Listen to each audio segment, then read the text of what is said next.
Broadcasting from the Blanchistan Centre. This is Phoenix FM. The internet is a communications tool used the world over where people can come together to bitch about movies and share pornography with one another. According to the Nerd Index, you should be upside down in a junior high toilet around the clock. All your days are belong to us.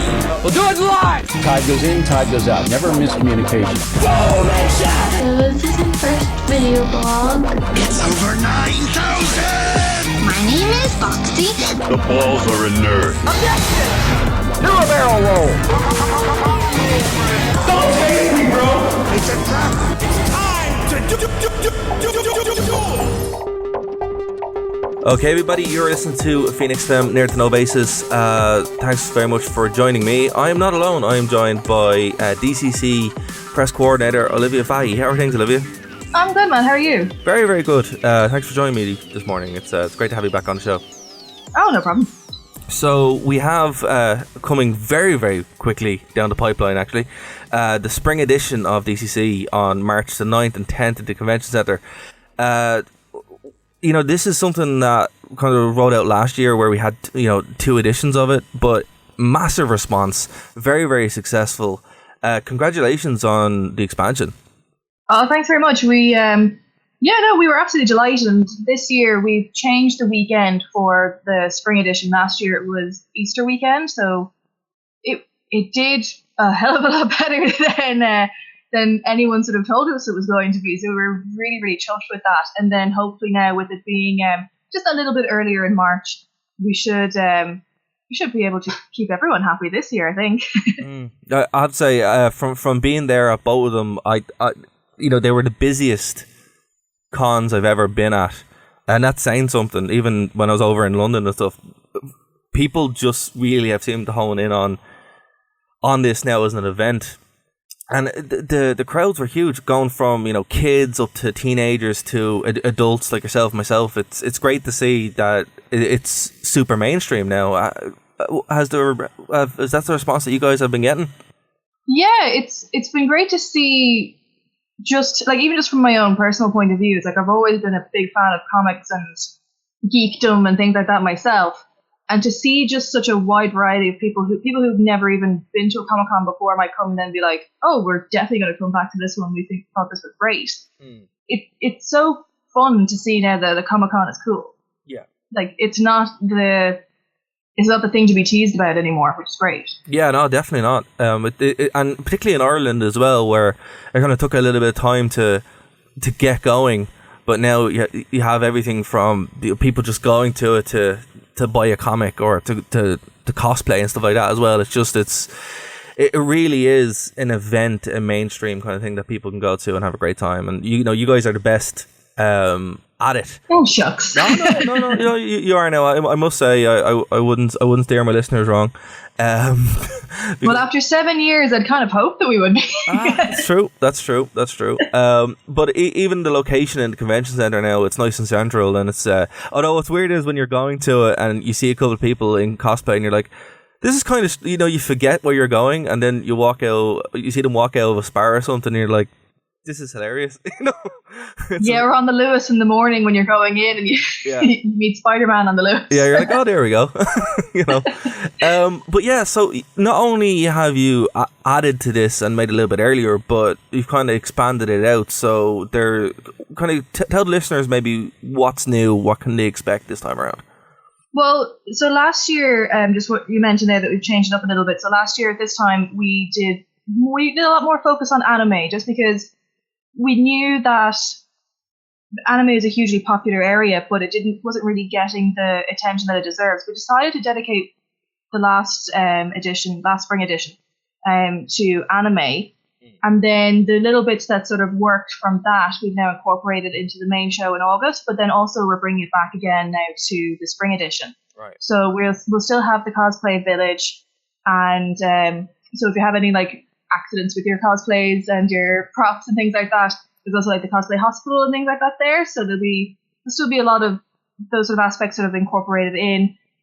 We're going to have some screenings taking place throughout the day also. Can't tell you who exactly yet, but if you keep an eye on the website, that should be announced soon. Right. We're also Ooh, no. Can I tell you about that one now? No, I can't. There's been a little hint put up on the Facebook page and on the website about how we've got some beautiful owls coming. So a few years ago we had the Game of Thrones direwolves. Yep, I remember. In attendance. Yep. So for this edition now we've got some lovely and beautiful owls coming to check out what we've got going on at Comic-Con. Oh, there's an exclusive, guys. Then also a new thing that we've started is we've teamed up with John and Brenda Romeo, and they are going to be helping us with our Indie Game Dev Day on Friday. So if you want more information on that, that can be found on our Facebook event page and then also on our website. There's quite a few little different things that we like to try out, because at the end of the day, if it's the same thing every single year, the people who do come every single year, they're going to get a little bit tired of it. So we like to try the new things and keep it a bit fresh. See, that's pretty cool though, to keep it relatively local as well by breaking into have the industry context there with John and Brenda Romero, like focusing on game development. Who else to learn than the creators of Doom, No, exactly. It's amazing, but also as from a comic perspective as well, the comic guest list is quite good with Irish and international names, and the actual guest list as well. Who are you excited about personally to meet with the guests that you have lined up? I have to say, when I saw the guest list this time around, I marked out literally like a 6-year-old. See, that's a difficult question to ask me, just because, especially with this year's lineup, it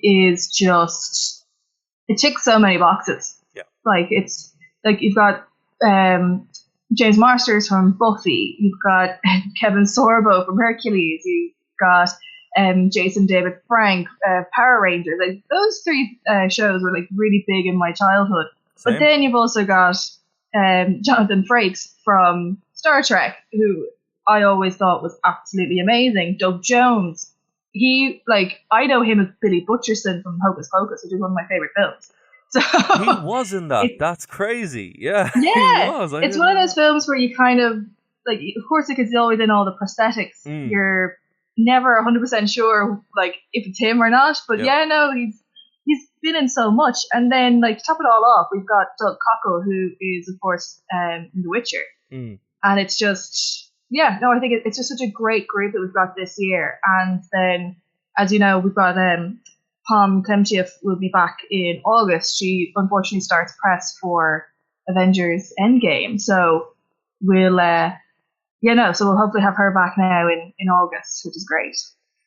It's one of the strongest lineups I've seen in any Irish con in a couple of years actually.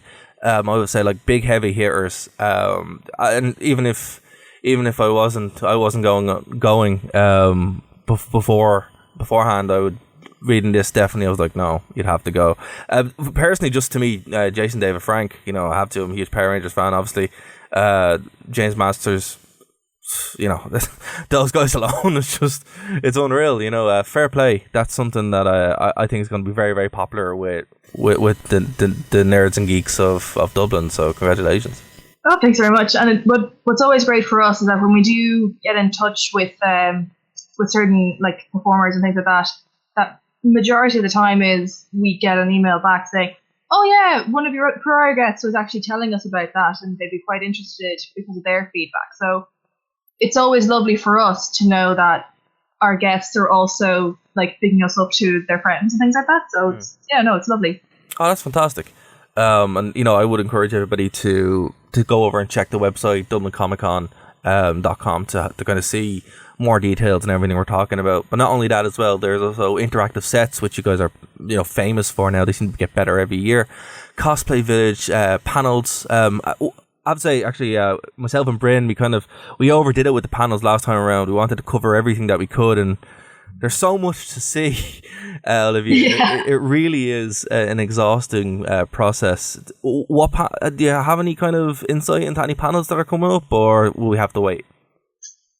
You're going to have to wait and see. They haven't been announced yet, but there's definitely going to be ones that cover all the different sort of areas for sure. Like we've got a great variety this year for sure, and No, you just have to wait and see. I can't say any more than that. Okay. Fair enough. And then there's guest signings, guest photos, the Trader Hall, which is always, you pick up some great deals there, craft tables, and then, your gaming section. One thing that I noticed an improvement as well, that the gaming has really kind of grown out. So VR was there last time I was there, and now you're bringing in more kind of like Fortnite and stuff like that as well. How's that? What caused the change? It was mostly feedback from the guests, and we sort of knew from our own observations that the way that it had been like set up and things like that, like it wasn't working exactly the way that we wanted it to work. So from feedback from patrons like yourself and just like regular attendees and things like that, we were just like, okay, let's sit down, let's sort of see how can we make this better? Right. And over the last, I think, 2 cons, I think we've really sort of honed in on that, and then especially having like something like the indie game sort of like down the corridor and things like that. They've got their own dedicated space, and then everyone can sort of hang out and chat in there and try them out. So I think it's great. Okay, and that's great to have that kind of accessibility, because sometimes with other cons it can be difficult because there's so many people, but it's great to see such a great improvement and that you guys listen to feedback. And look, I'm not surprised that you listen to feedback because it gets better every year. Okay, Olivia, before we wrap this up, is there anything you want to kind of tell the listeners? Just that if you've never been to a Comic-Con before, don't be turned off. Like, it's a great day out. What I always say is that we're a family. Like, we're a group of fans organizing a convention for fans. So we will always have like everyone's excitement and best interest at heart and things like that. So we would always love to see new faces coming in, but we also love to see returning faces as well. So if you're thinking of giving it a shot, then head on over to our website, www.dublincomiccon.com, and you can check out all we have to offer there. Okay, guys, and I encourage you to do so. Tickets are still available. You can get them through the website. And, of course, Olivia, thank you so much for your time today. I really appreciate it. No problem at all. Thanks, man. No worries.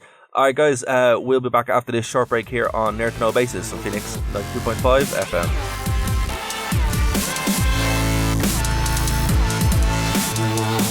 Okay, so you're listening to the podcast and you're wondering, well, what if I want to listen live and I'm not in Ireland? Well, don't worry. Go over to www.nerdtoknowmedia.com. On the webpage at the bottom, there is a link to the Phoenix FM stream. Check out the details of the show you want to listen to and you'll be able to catch us live. Don't forget to tweet in nerd2, the number 2, no 92.5. Or of course, you can contact us via the contact tab on the website over on nerdtoknowmedia.com.